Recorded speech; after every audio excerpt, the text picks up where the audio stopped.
Danny the Count Coker, la star bien-aimée de Counting Cars, est connu pour son incroyable talent, son amour des voitures customisées et sa personnalité plus grande que nature. Mais en coulisses, il a dû faire face à des défis que de nombreux fans n'auraient jamais imaginés. Aujourd'hui, nous découvrons la tragédie déchirante qui a profondément affecté la vie de Danny. Avant de nous plonger dans cette histoire émouvante, j'ai une petite question à vous poser. Pensez-vous que la passion de Danny, coquet pour les voitures, a inspiré des millions de personnes à travers le monde? Commentez oui ou non ci-dessous. Et maintenant, découvrons l'histoire de Danny. Comme de nombreux fans à travers le pays, Counting Cars était l'émission à suivre pour de nombreux passionnés de voitures qui aimaient l'idée de personnaliser ou de décorer leurs véhicules.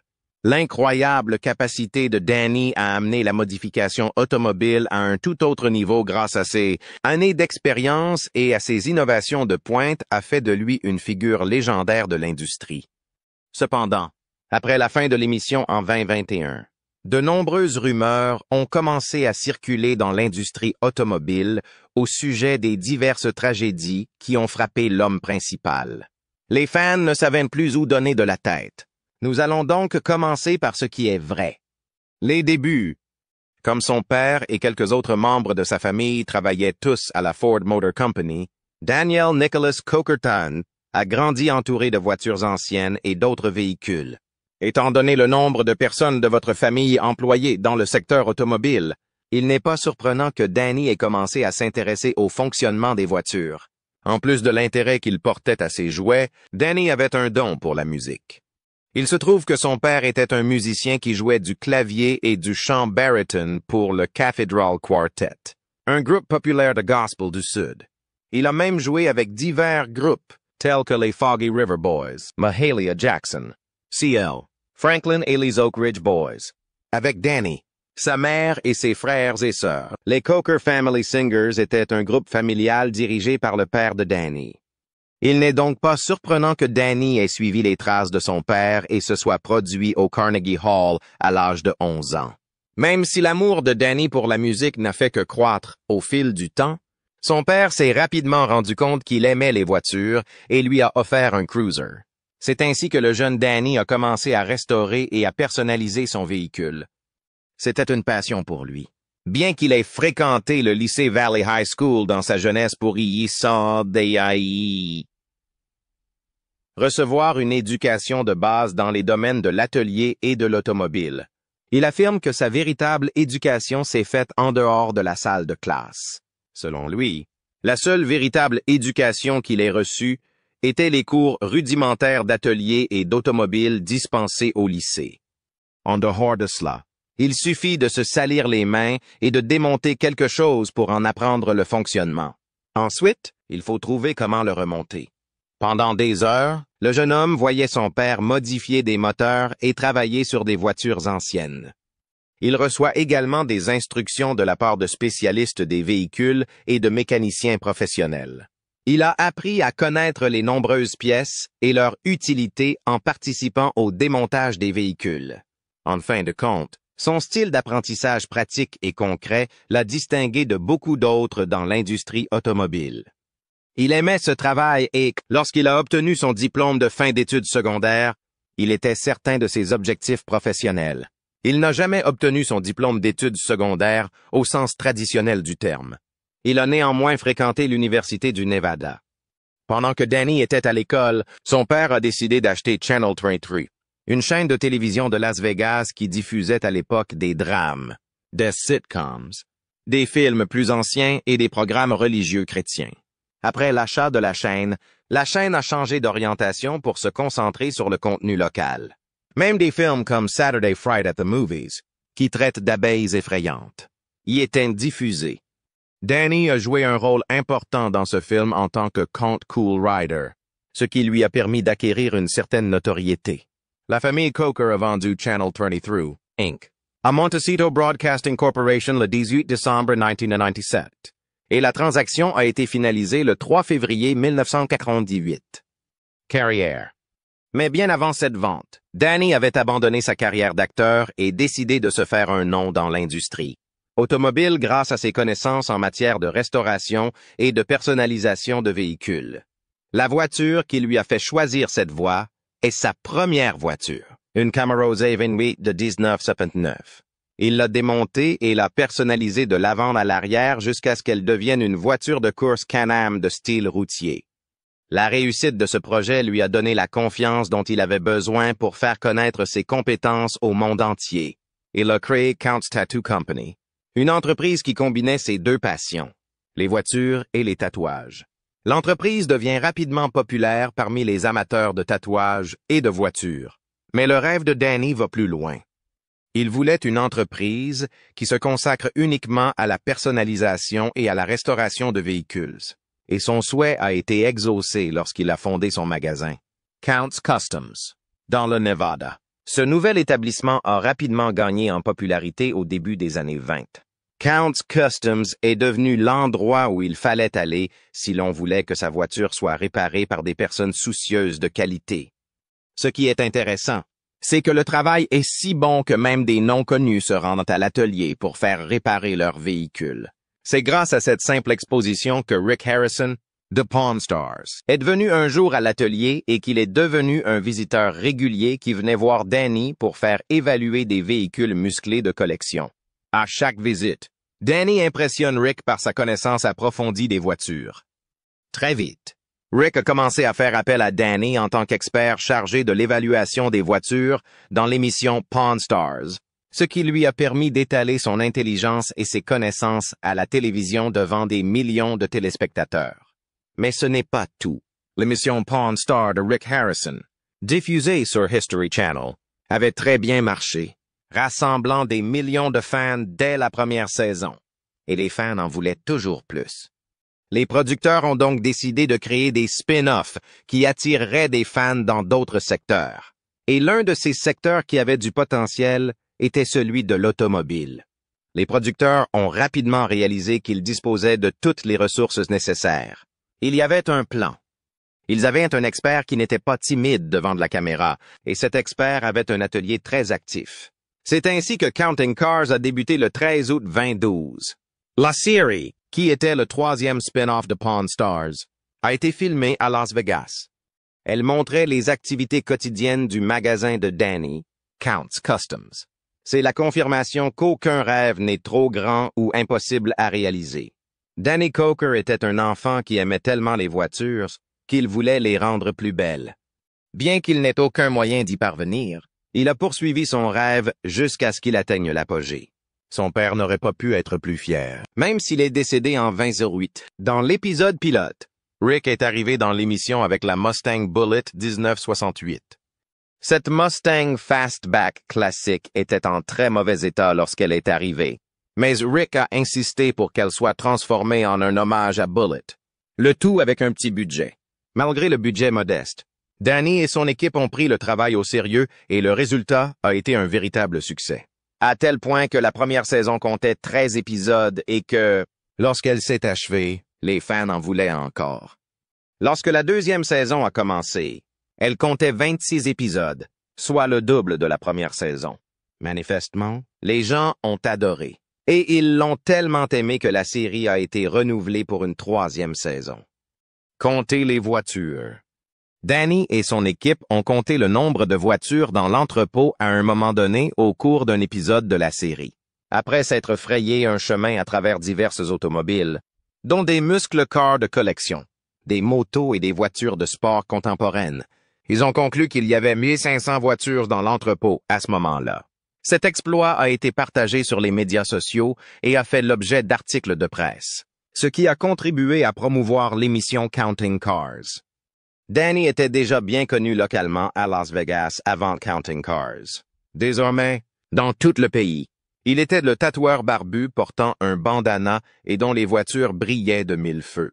Il était la principale autorité en matière d'automobiles personnalisées et, par conséquent, la personne à qui poser des questions sur la personnalisation des voitures et des motos. L'émission l'avait établi comme une légende de la personnalisation et de la restauration de véhicules.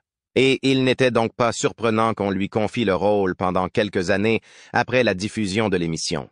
Très vite, Il a été approché par des superstars. Ozzy Osbourne voulait un chopper personnalisé très difficile à construire. Il s'est donc adressé à Danny. Parmi les autres stars, Citons Alice Cooper, Tommy Lee, Dee Snider, George Lynch et Judas Priest, pour n'en citer que quelques-unes. Tout le monde voulait la brillance de Danny, et ils l'ont tous eu. Grâce à ses relations avec les grandes célébrités hollywoodiennes, Danny est devenu très populaire et est invité à des salons automobiles, à des fêtes et même à des apparitions à la télévision. Avec Count's Customs devenu l'un des endroits les plus populaires de la ville. Les touristes et les passionnés d'automobiles affluant de partout, et les contrats télévisés qui lui tombaient sous la main, Danny devenait vraiment riche. Sans oublier ses autres affaires, qui marchaient bien avant même qu'il ne devienne célèbre, et qui ont maintenant apporté un changement majeur à sa situation financière. Mais ce n'était pas le moment de se reposer. De culture motocycliste et d'ambiance musicale rock, Sun Club, Count's Vamped, a joué un rôle important dans la survie de sa musique. Le club a gagné en popularité auprès des habitants et des touristes parce que Danny, grâce à son amour du style rétro et de la musique rock, a réussi à créer une atmosphère distinctive et accueillante. Le guitariste qui animait la soirée jam hebdomadaire a découvert que son patron, Danny, avait l'habitude de chanter lorsqu'il était plus jeune.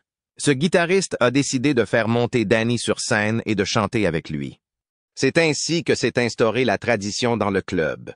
De nombreuses autres personnes ont été invitées à chanter à différents moments. Un soir, alors que Danny chantait, des inconnus ont été invités à monter sur scène et à se joindre à Danny.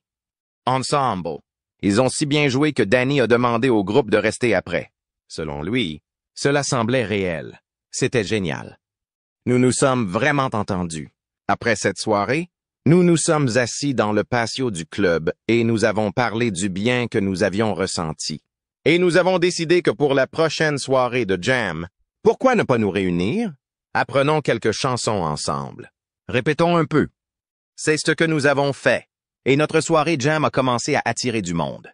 Ce groupe a fini par devenir Count 77, le propre groupe de Danny. Lorsqu'on a demandé à Danny comment le groupe s'était formé, il a répondu « Nous répétons tout le temps », et c'est devenu notre propre groupe. Il s'agit donc d'une croissance honnête et organique d'un groupe de gars qui ont à peu près le même âge. Nous avons tous grandi en écoutant les mêmes choses. Nous sommes tous passionnés par le même type de musique. Donc ça s'est passé très honnêtement comme ça.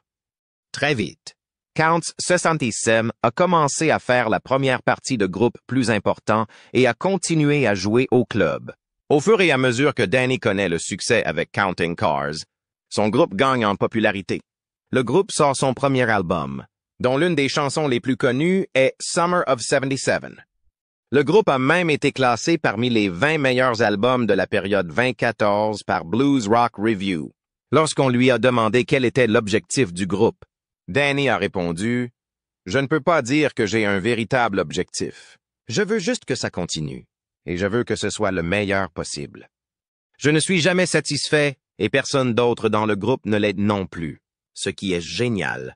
Pour nous, je ne sais pas quel est l'objectif, mais je peux vous dire que nous sommes tous les 6 très dévoués à ce groupe. Nous sommes tous les 6 déterminés à travailler pour de vrai. » Avec autant de succès dans sa carrière, il était facile de croire que la relation de Danny devait souffrir. Mais étonnamment, ce n'était pas le cas. Son mariage de longue date avec Corey Coker, musicienne et femme d'affaires douée, a été l'un de ses meilleurs investissements. Des années avant le succès qu'il connaissait, Corey et lui s'étaient mis ensemble. Ils étaient 2 personnes qui aimaient à la fois les voitures et le rock and roll. Aujourd'hui, de Count 77 à Count's Customs, Corey a joué un rôle majeur dans chacun d'entre eux, en particulier dans Count's Vamped, dont CD s'est fortement impliqué dans le fonctionnement. Elle est la force qui, dans l'ombre, veille à ce que tout se passe bien. Tout en évitant de se faire remarquer dans leur vie privée, le couple a réussi à maintenir leur carrière prospère sur la bonne voie, malgré tous leurs efforts. Les rumeurs allaient de bon train. Les spéculations sur le mariage du couple affirmaient que l'emploi du temps chargé de Danny causait du stress dans leur mariage. À l'époque, les fans pensaient que l'empire commercial du couple se serait effondré s'ils s'étaient séparés. Mais plutôt que de répondre publiquement à ces rumeurs, Le couple a choisi de garder ses affaires privées. Les rumeurs selon lesquelles Corey aurait connu une crise de santé, qui l'aurait obligé à quitter temporairement son poste chez Vamped, ont également inquiété les fans. D'autres rapports circulaient sur Internet, affirmant qu'elle était décédée dans un accident de voiture. Même si ces informations n'ont pas été vérifiées, les fans ont exprimé leur soutien et leurs vœux à Corey, soulignant à quel point le couple comptait pour la communauté de Las Vegas et au-delà. Et lorsqu'elle a repris le travail, les gens étaient tout simplement heureux de la retrouver au Counts Vamped. Une chose est sûre, malgré les rumeurs, la relation du couple reste aussi forte que jamais, en dépit des exigences de la célébrité et des affaires. Danny a souvent exprimé sa gratitude pour avoir une épouse qui partage ses passions et comprend ses responsabilités professionnelles. Une fois la famille en sécurité, Danny était pratiquement inarrêtable. Cependant, la célébrité et l'argent s'accompagnent de quelques problèmes. Problème juridique. Toute l'histoire a été bouleversée par une simple affaire juridique, qui a également révélé un secret sombre et surprenant que Danny dissimulait depuis de nombreuses années. Il était raisonnable de s'attendre à ce qu'ils doivent parfois faire face à des problèmes juridiques en raison de la nature de son entreprise. À titre d'exemple, en 2014, un couple qui avait fait modifier sa Ford Mustang 1967 dans l'espoir qu'elle passe à la télévision peu de temps après le début du comptage des voitures, a intenté un procès contre la société appartenant à Coker. Selon la plainte déposée pour 50 000 $, le couple a décidé de se faire rembourser parce qu'il a découvert que la voiture n'avait même pas commencé à être travaillée et qu'elle n'était même pas le type de voiture qu'il avait en tête. Le litige a été résolu peu de temps après. Il est tout à fait clair que l'infraction n'était pas d'une gravité telle que Coker aurait dû être condamné à une peine d'emprisonnement ou mise en état d'arrestation. En revanche, 3 ans plus tard, il est confronté à un nouveau défi juridique lorsqu'une plainte de 75 000 $ est déposée contre un ancien employé de Counts Custom. L'affaire prétendait que l'ancien employé avait reçu des paiements de l'entreprise de Danny en échange de substances interdites.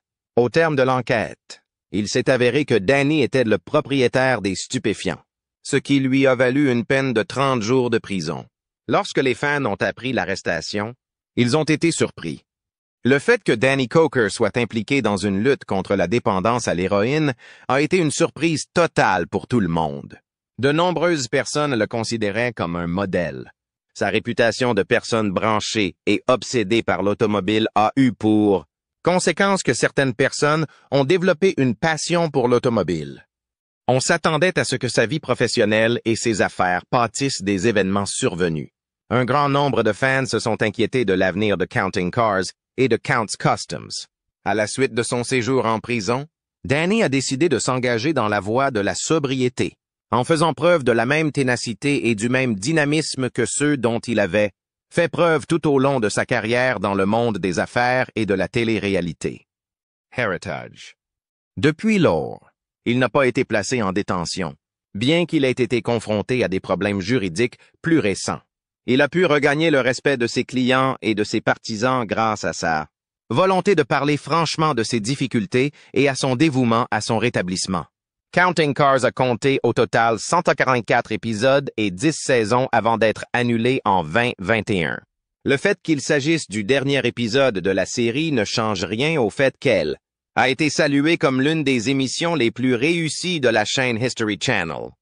Il n'y a jamais eu de nouvelles d'un renouvellement de la saison, malgré le fait que les fans le souhaitaient ardemment.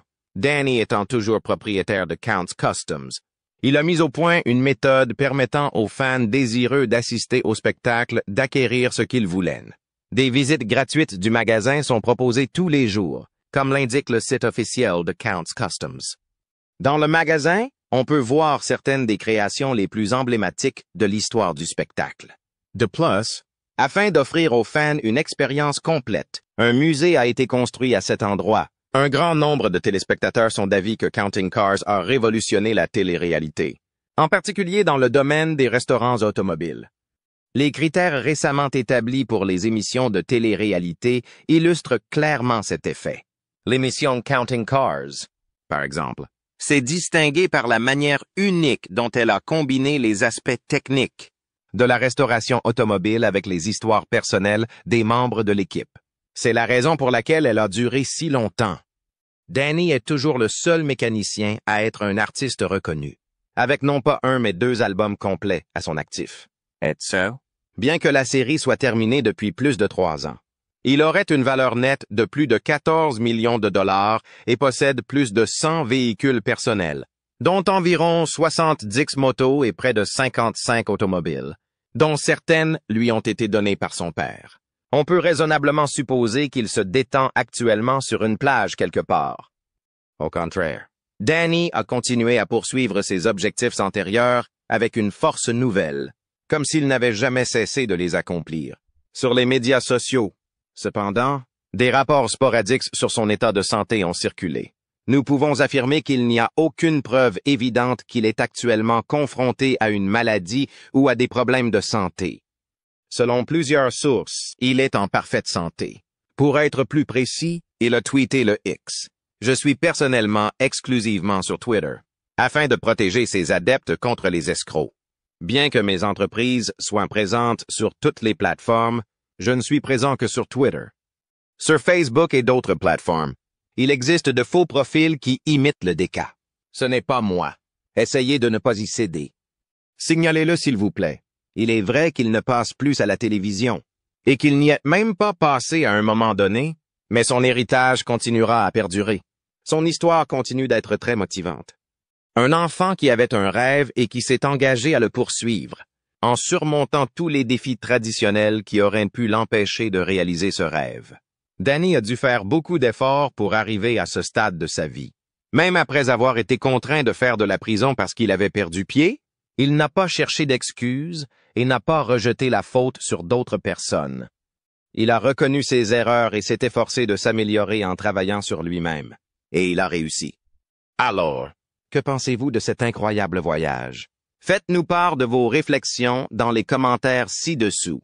Et n'oubliez pas d'aimer et de vous abonner pour plus d'histoires comme celle-ci. Merci d'avoir regardé cette vidéo. Partagez cette vidéo pour soutenir Danny.